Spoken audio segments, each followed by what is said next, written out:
The secret had been locked away for 40 years, hidden inside a weathered cardboard box that sat on a closet shelf. And when that box was finally opened on the Dr. Phil stage, everything changed. Dr. Phil froze mid-sentence. The cameras kept rolling, but the studio went completely silent. What was inside that box would rewrite a woman's entire past and challenge everything she thought she knew about her own life. It started like any other taping. The studio was buzzing with the usual energy, audience members settling into their seats, cameras being positioned, producers checking sound levels. Dr. Phil walked onto the stage with his characteristic confidence, greeting the audience with that familiar presence that had defined over 2 decades of television. But what he didn't know was that in less than 15 minutes, he would make a decision that would break every protocol he'd ever followed. Sarah Mitchell sat in the green room, clutching a small box against her chest. At 57 years old, she had never been on television before. Her hands trembled slightly as a production assistant checked her microphone. "You okay?" the assistant asked gently. Sarah nodded, but her eyes told a different story. Inside that box was something she had carried for 4 decades, something that had shaped every decision she'd ever made, and something she was finally ready to confront. The segment was supposed to be straightforward. Woman searches for birth family after lifetime of questions. Standard fare for daytime television. Producers had done preliminary interviews, gathered background information, arranged for potential family connections. Everything was planned, scripted, ready to unfold in the typical Dr. Phil format. But Sarah had one detail she hadn't shared with anyone on the production team. She had brought something with her, something that would change the entire trajectory of the show. Dr. Phil paused mid-sentence. The studio went completely silent. As Sarah walked onto the stage, the audience applauded warmly. She looked nervous but determined, the box now tucked under her arm. Dr. Phil greeted her with his usual directness. "Sarah, welcome. I understand you've been searching for your biological family for most of your adult life. Tell me what brought you here today." Sarah sat down in the guest chair, placing the box carefully on her lap. "Dr. Phil, I was told my entire life that I was adopted at birth. My adoptive parents were wonderful people, they gave me everything. But they died 10 years ago, and with them went any answers about where I really came from." Dr. Phil leaned forward, his expression empathetic. "And you've hit dead ends in your search." "Every single one," Sarah replied, her voice cracking slightly. "Every record sealed. Every agency with no information. Every DNA test leading nowhere. It's like I didn't exist before the age of 3 months." The audience murmured sympathetically. This was familiar territory, the kind of story that resonated with millions of viewers who had their own questions about identity and belonging. But then Sarah did something unexpected. She lifted the box from her lap and held it toward Dr. Phil. "6 months ago, I was cleaning out my parents' attic. And I found this." Dr. Phil took the box, surprised by the gesture. It was old, the cardboard softened with age, held together with yellow tape that had been applied and reapplied over the years. On the top, written in faded ink, were 3 words. "For Sarah. Someday." The camera zoomed in on Dr. Phil's face as he read those words. His expression shifted. This wasn't in the show notes. This wasn't part of the prepared segment. He looked up at the producers in the control room, then back at Sarah. "What's in here?" Sarah's eyes filled with tears. "I don't know. I've never been able to open it." The statement hung in the air, heavy with implication. Dr. Phil set the box down on the small table between them, studying it carefully. "You've had this for 6 months and you haven't opened it?" "I couldn't," Sarah whispered. "Every time I tried I couldn't. But I knew I needed to. And I knew I needed someone with me when I did. Someone who could help me understand whatever's inside." Subscribe and leave a comment because the most powerful part of this story is still ahead. Dr. Phil sat back in his chair, his mind visibly processing the situation. This was no longer a standard adoption search story. This was something more profound, more unpredictable. He glanced at the audience, many of whom were leaning forward in their seats, completely absorbed. Then he made a decision that would define the next hour of television. "Stop the tape," Dr. Phil said firmly, raising his hand toward the control room. The command echoed through the studio. Cameras continued recording, but the show's rhythm had fundamentally shifted. "Sarah, before we go any further, I need to understand something. Do you have any idea what might be in this box?" Sarah shook her head. "My mother, my adoptive mother, she told me once when I was 16 that there were things about my adoption that were complicated. That's the word she used. Complicated. She said someday I would understand, but she never explained. And then she got sick, and by the time I thought to ask again, she couldn't remember much of anything." "And your father?" "He died first. Heart attack when I was 30. He never mentioned the box, never mentioned anything unusual about my adoption. It was my mother who left this for me, hidden in a place she knew I would eventually find." Dr. Phil picked up the box again, feeling its weight. "There's something substantial in here. Papers, I think. Documents. Maybe photographs." I've shaken it gently, but I was too afraid to look. The studio was utterly silent now. Even the production crew had stopped moving, all eyes on the stage. Dr. Phil looked directly into the camera, speaking not just to the studio audience but to everyone watching at home. "What we're about to do here is going to be raw and unscripted. Sarah has carried this box and the questions it represents for 6 months. Before that, she carried the questions about her identity for decades. Whatever is inside this box has the potential to change everything she knows about herself." He turned back to Sarah.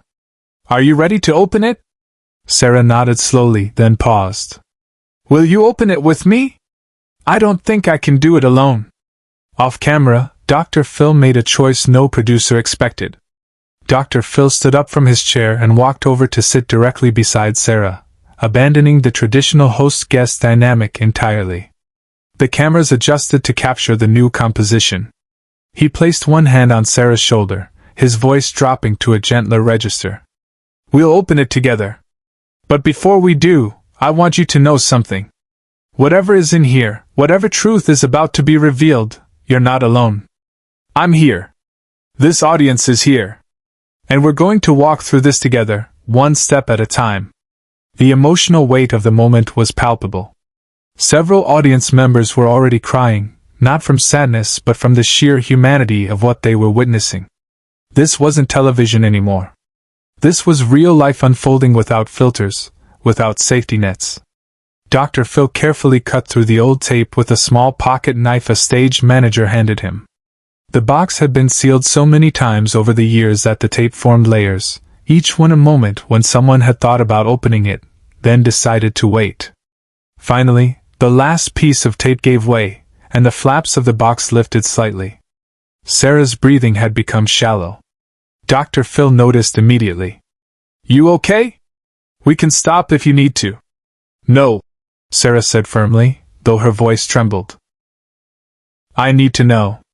I've needed to know for 40 years. Together, they opened the box fully. Inside, carefully arranged and preserved, were several items.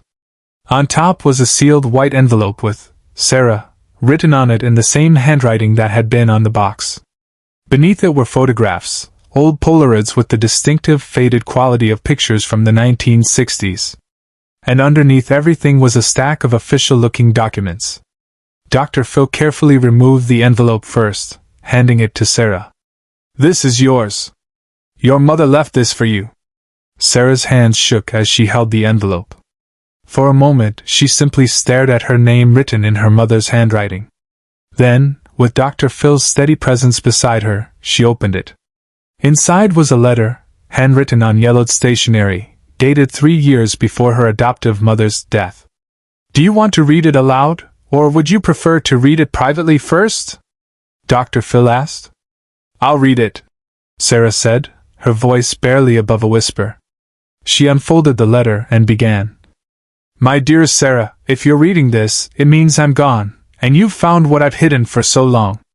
I'm sorry I didn't have the courage to tell you while I was alive. I'm sorry I let fear guide me instead of love.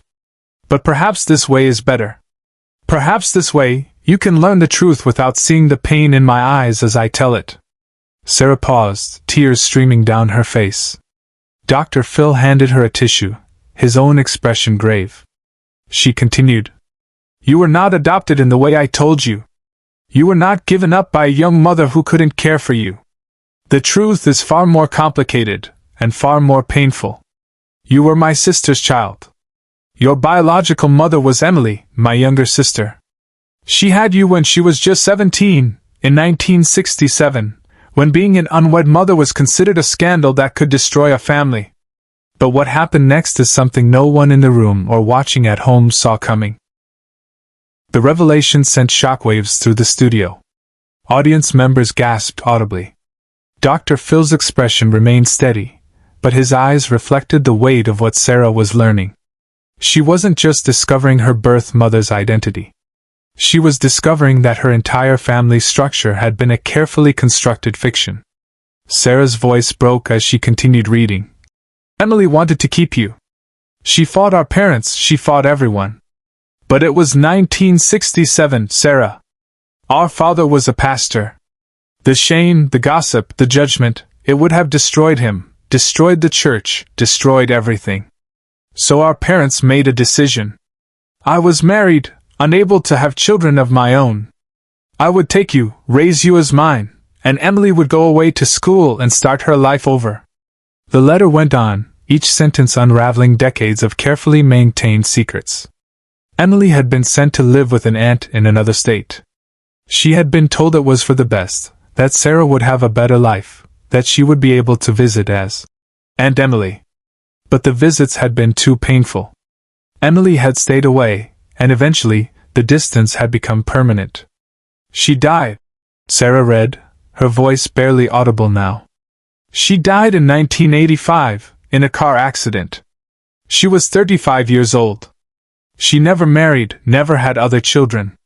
In the box, you'll find photographs of her holding you, loving you, being your mother in the only way she was allowed. You'll find letters she wrote to you but never sent. You'll find her hoping that someday you would know the truth." The letter ended with a plea for forgiveness and an expression of love that transcended the deception. Sarah set the letter down in her lap, unable to speak, unable to process the enormity of what she'd just learned. The woman she'd called Aunt Emily, who had visited occasionally during her childhood, who had seemed sad and distant, had been her mother all along. Dr. Phil remained beside her, not rushing her, not trying to fill the silence with words. He simply sat there, a steady presence in a moment of complete emotional devastation. After what felt like an eternity, he spoke gently. "Sarah, look at me." She turned to him, her face streaked with tears. "My whole life was a lie." "No," Dr. Phil said firmly but compassionately. "Your whole life was love. Complicated, painful, imperfect love, but love nonetheless. The woman who raised you loved you enough to tell you the truth, even if she couldn't do it face to face. Your biological mother loved you enough to let you have a stable life, even though it broke her heart. And you, Sarah, you loved them both, even without knowing the full story." The words seemed to reach Sarah through her shock. She nodded slowly, trying to absorb them. Dr. Phil gestured to the photographs still in the box. "Are you ready to see her? To see your mother?" With trembling hands, Sarah reached into the box and pulled out the stack of Polaroids. The top photograph showed a young woman, barely more than a girl, holding a newborn baby. The love in her face was unmistakable, as was the sadness. This was Emily, and this was Sarah, in the only moments they had together as mother and daughter. Sarah studied the photograph for a long time, memorizing every detail of her mother's face. "She's beautiful," she whispered. "And she looks so sad." "She was grieving," Dr. Phil said softly. "She was grieving the loss of you while you were still in her arms. I can't imagine how painful that must have been for her." The studio audience was openly crying now. This wasn't the typical Dr. Phil show drama. This was something deeper, something that touched the fundamental questions of identity, family, and love. Sarah continued through the photographs, each one a snapshot of a relationship that had been stolen by circumstance and time. At the bottom of the box were the documents. Emily's hospital records from Sarah's birth, letters Emily had written but never sent, a baby bracelet with Sarah's birth name on it. Each item was a piece of a story that had been silenced for decades. Dr. Phil stood, helping Sarah to her feet. The audience rose with them, applauding not for entertainment, but for survival, for truth, for the courage it took to open that box. "Sarah," Dr. Phil said, his voice carrying the weight of the moment, "your mother left you more than documents and photographs. She left you the truth. And now you get to decide what to do with it." Sarah clutched the box to her chest, the same way she had when she first arrived. But now it held something different. Not just secrets, but answers. Not just pain, but closure.